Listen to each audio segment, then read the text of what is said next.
Dopamine Subjects. So over to you, Tom. Hi everyone. Do give me a shout if you can't hear me or see the slides I'm currently showing.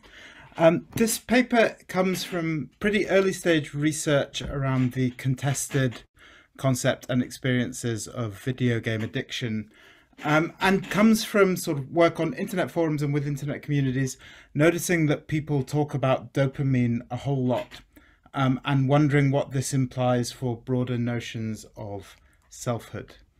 Um, so dopamine is a neurotransmitter and neurohormone. Pretty fascinating and incredibly complex. It's involved in reward, learning, and motivation, but also in general movement and motricity. It's involved in lactation, various kind of homeostatic functions. But the concern of this paper is about how neuroscientific work on dopamine has filtered through to popular discourses, particularly among users of video games and those who, in particular, who consider themselves to be struggling with addiction or excessive use. In short, the game addiction idea has been contested for the last couple of decades, really, but was finally officially classified by the WHO in the name of gaming disorder in 2018, with significant scholarly addition, particularly coming out of game studies, but also from psychology and other areas, who questioned the idea on the grounds both of the evidence base, but also the a feeling that the connection between video games and substance use was being made too easily and without attention to the complexity of the actual data. There's been a bunch of work in social science and game studies that has problematized the notion of addiction here, pointed out how addiction concepts are often maybe point to something desirable, or even a term that's used critically and in nuanced ways by players that don't map at all onto the formal medical concept of addiction based around time of usage, ideas of tolerance and withdrawal, and so forth. But certainly there are a wide number of people out there having issues or who would like to play games less than they do or consider themselves to be having life-changing problems. And there are important ethical and political questions about the intentional design of addictiveness in software platforms, which have been followed up by scholars like Kishona Gray and Wanju Huang, who pointed to the rise of endless content, but also the increasing imbrication of games within wider social platforms that sort of deepen the connections and the draws towards playing. And by Falton Carlson, who's done probably more work than anyone in trying to trace relationships between excessive play and the incentive structures of video games, in his case focusing on World of Warcraft. So I don't require you to accept the concept of game addiction as it's floated in public and debated in Parliament, but merely that something's going on, that there are numerous self-help communities across the internet, as well as increasingly professional clinics focusing on game addiction, and that users within these communities talk about dopamine a whole lot. And then it's become central, I would argue, to their self-understandings and the way that people describe their relationships to technology. So Eve Kosofsky-Sedgwick, in her article pointing out the epidemic of addiction attribution, pointing out how in the United States in the 90s, everything had become potentially an addiction, from shopping to work to exercise to everything else.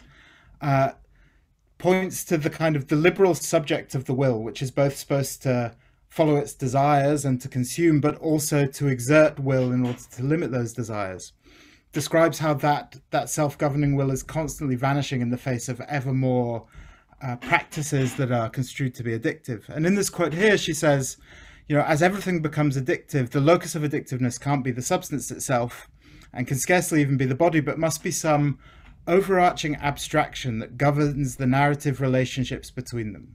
So the abstraction that governs addictive relationships between the subject and the thing being used. And the argument of this paper is basically that dopamine has filled this slot. It's become the conceptual abstraction that links the subject with an environment that is construed as increasingly addictive.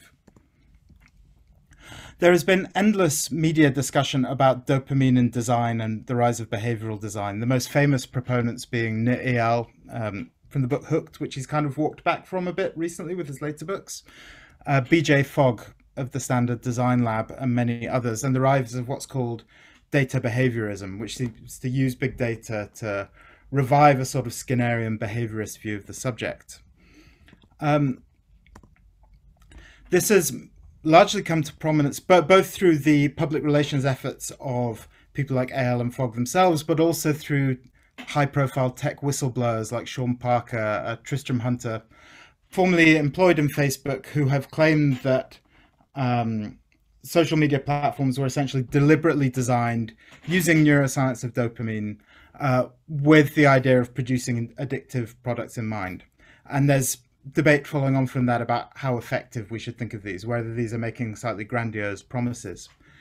I should point out all of this discourse simplifies the action of dopamine down to the reward mechanism. And that's part of the process I'm interested in, how this very complex neurohormone becomes a figure for a certain kind of desire and reward. And secondly, to point out, most of this work is the work that's really filtering through is by a Cambridge neuroscientist called Wolfram Schultz, who has been particularly focused on reward mechanisms.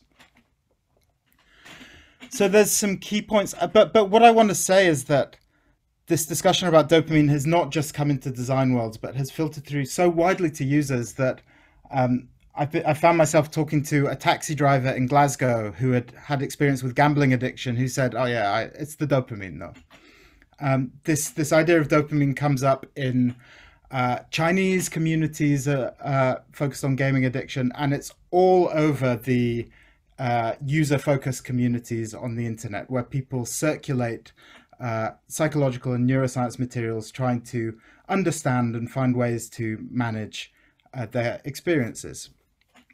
Key points coming out of the neuroscience, both for designers and users, were that dopamine focuses more on anticipation than on pleasure itself. It can be seen as a pleasure molecule, but it's nothing to do with pleasure. It's much more to do with just reward, reinforcement, anticipation.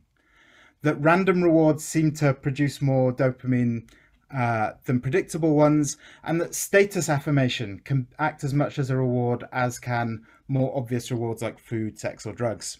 Hence the like button on Facebook. That was theorized through dopamine. I'd also point out that nobody here is measuring dopamine levels. These are what I call a hormone heuristic, where ideas about desire that could be derived in other ways are theorized through hormones such as dopamine in a way to see them as granular and as a molecule that can be kind of titrated and tinkered with separately from the subject as a whole. So the popular uptake, you may have heard about dopamine fasting, the idea that you should take time away from all devices and excessive stimulation in order to reset your brain circuits. There's what I would call paraclinical practices following Dana Greenfield of those trying to reduce their gaming, trying to come up with dopamine-based theories of how to recover. These are interesting to me because they often involve like pretty simple stuff like going for a walk and having social relationships with people. But they involve kinds of non-consumption, and they're theorized through the same psychological literature that influenced the design of social gaming platforms. People talk a lot about picking up the dopamine pipe again, in terms of when they've been trying to quit video games and have had a relapse. They talk about dopamine hits the dopamine pipe. They describe this as exactly akin to the use of drugs. So what this means when you think about addiction through dopamine is that any addictive any substance or behavior is taken to be interchangeable. Games make it particularly obvious because of the ways their incentive structures are built and the ways that replayability is designed into them. But you start to move towards a world where, as Sedgwick pointed out, anything is potentially addictive, even abstinence, even things like exercise, insofar as they produce dopamine, which is involved in all learning and motivation processes, have this risk in them. So the subject becomes one who is constantly desiring, but also constantly in need of discipline and self-regulation. Sean Parker, the Facebook whistleblower, said, "We are all dopamine addicts." And this idea of the dopamine addict is something I see throughout my research, where the object of addiction is no longer a subject, is no longer a substance or a behavior. It is the addiction itself, because dopamine is the mechanism of addiction and desire. So addiction no longer has an object, it's just a runaway feedback loop in a sort of newly cybernetic field of desire and usage. And I'm not going to give you firm conclusions on what that means, but that seems to me particularly important in this new way of thinking about desire. The other thing I want to get across is that dopamine thinking and dopamine design is usually something we critique. It's related to these big social media platforms, these narratives about manipulation of the subject. But in the hands of users, it seems to me that dopamine thinking has potentially a kind of critical edge, where thinking about your experience of excessive use and desire in terms of dopamine leads you towards kinds of non-consumption, kinds of walking away from the space of consumption, away also from medicalized notions of addiction. This doesn't really fit with standard models of withdrawal and relapse or anything else. It's much more an idea of addiction as something inherently connected to natural processes of learning, motivation, and reinforcement. So I'd just like to sort of stick with the dopamine narrative a bit rather than critiquing it as yet another kind of biomedicalization of the human subject. I think there's something slightly more interesting going on here. We can get a bit of insight into that through the aesthetics of dopamine, the sheer number of dopamine tattoos that people have now. And in thinking about why this molecule, alongside serotonin, which often accompanies it in these tattoos, would be aestheticized, seems to suggest to me a subject that is simultaneously rational and emotional, that identifies closely with their desires and emotions, but feels a need to manage them in a scientific, objective, and infrasubjective way. They're managing the parts of themselves as part of producing a subject that is rational, but not in a way that is freed from emotional influence. And there are all sorts of examples from other areas of game designs in which hormone heuristics like oxytocin or adrenaline are used to try and design certain kinds of experiences, where we're seeing this sort of molecular design where rather than thinking of an overarching experience, designers are trying to induce certain feelings through thinking what will produce oxytocin, for example. What do we know about the neuroscience of oxytocin, and how can we mobilize that to make you feel warm and fuzzy in a game? So there's a tendency to see emotion in granular terms that can be managed at a granular level, often as witnessed through data. But addiction debates have always reflected a contradiction under capitalism between the imperative to consume and the stigma against the bad consumer, or the insufficiently controlled consumer. People often talk in terms of the image of a Skinner box, in which we're always pressing the reward button. But part of the debate around Skinner boxes themselves in addiction studies has been, you need to think about the environment. It's less about the reward lever than the box in which you put the rats so they're not able to go somewhere else and pursue more interesting kinds of rewards. Suggesting to me that we need to think about the game addiction debate in wider environmental terms, in terms of the quality of stimulus, relationship, and learning available to people. I'm interested in that the dopamine subject is a split subject where your desire is not your own. You're not the master in your own house, but desire is something separate to you that pulls you in the wrong direction, subject to manipulation. It's not the deep subject of psychoanalysis, but it is nonetheless sort of complex and split, and it seems to me deserving of further investigation, as well as being in need of self-regulation, which seems to be a big theme of the moment. And finally, as Sedgwick points us, rather than think about addiction in which this free will is constantly receding into the background in the face of ever-increasing addictions, can we think about habits?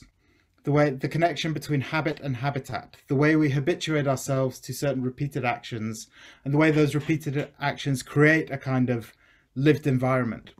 And the question I'd like to leave you with is whether we can sort of think with dopamine thinking in terms of the way it points us to a connection between desire and more fundamental forms of learning and motivation in order to produce critiques that will be relevant for platform studies and game studies across the next sort of decade or so.